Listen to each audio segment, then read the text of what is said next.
एक बहन ने एक पत्र लिखा है,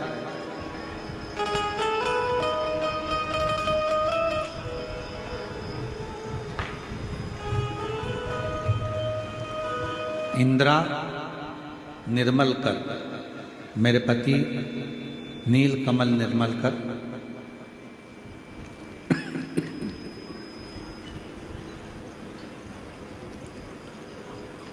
ग्राम हसदा, जिला बालोद, छत्तीसगढ़ की निवासी हूँ। मेरा मोबाइल नंबर ये है। मेरी शादी को 10 साल हो गए थे, मेरा कोई संतान नहीं था। डॉक्टरों को बहुत दिखाती लेकिन कुछ भी परिणाम नहीं निकलता। फिर मुझे मेरी दीदी ने बताया कि टीवी पर शिव महापुराण की कथा आती है। सीहोर जिले के रहने वाले पंडित प्रदीप मिश्रा जी कथा करते हैं, उसको सुनना प्रारंभ करा। परेशानियां इतनी थी, बाबा को छोड़ दी। टीवी पर आपकी कथा सुनी, उसमें कहीं बैठी हों तो एक बेलपत्र लेने के लिए आ सकती हैं। इंदिरा निर्मलकर, पति नीलकमल निर्मलकर, ग्राम हसदा, जिला बालोदा, छत्तीसगढ़।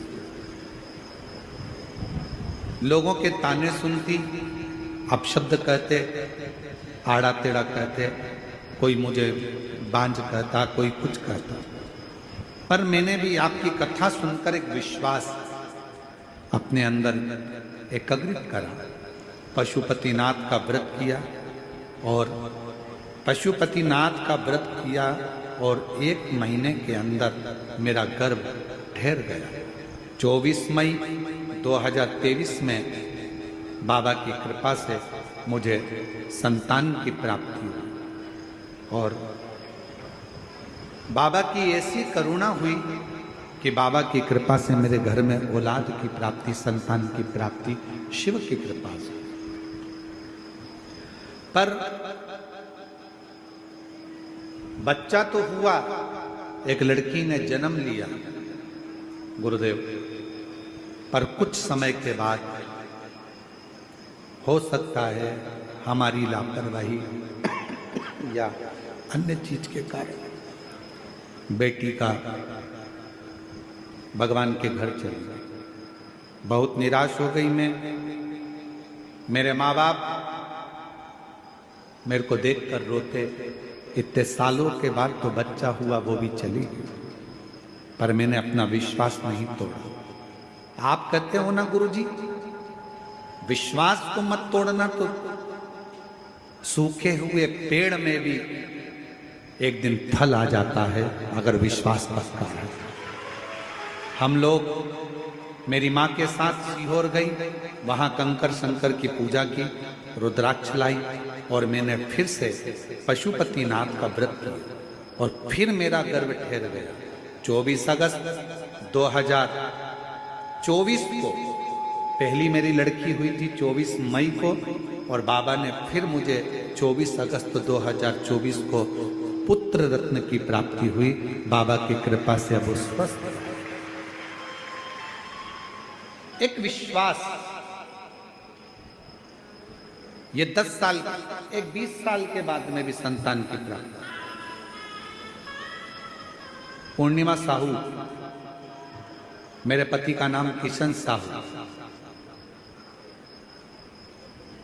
2005 में शादी हुई थी और 2005 के बाद में जो बच्चे होते थे वो मर जाते थे। 2 बार गर्भ में शांत हो गए, उसके बाद नहीं हुए। बाबा की कृपा से 20 साल के बाद बाबा ने गर्भ ठहराया और संतान की प्राप्ति 20 वर्ष।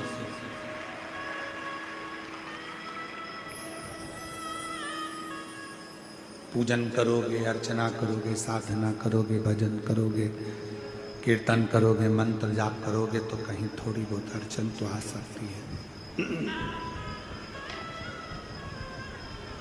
थोड़ी बहुत तकलीफें आती जाती है, कष्ट आता जाता है, पर उसमें हारना नहीं है। अपने विश्वास को टूटने नहीं देना, अपने भरोसे को टूटना नहीं चाहिए। पूर्ण भरोसा, पूर्ण भरोसा।